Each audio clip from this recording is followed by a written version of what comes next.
خبر شامل کرتے ہیں کوٹلی سے۔ ہمارے سی1 نیوز کے نمائندہ ایوب کھوکھر سے آج بعد نماز عصر چوک Kotli Lohara rise up academy میں سالانہ محفل پاک کا اہتمام کیا گیا، جس میں چوک کوٹلی لوہارا کے تاجران نے بھرپور شرکت کی۔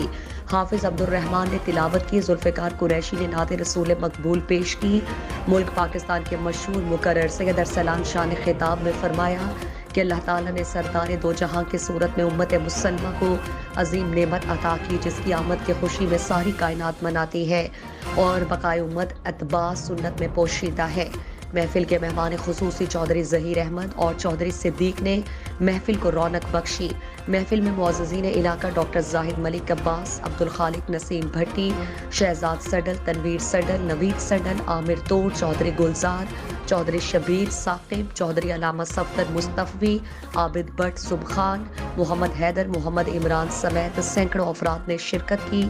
آخر میں سید ارسلان شاہ نے بھائی ملک امین کی صحت و تندرستی، ملک پاکستان کی بقا اور سلامتی اور دنیا سے پردہ پوش ہو جانے والوں کی مغفرت اور بلندی درجات کے لیے خصوصی دعا فرمائی۔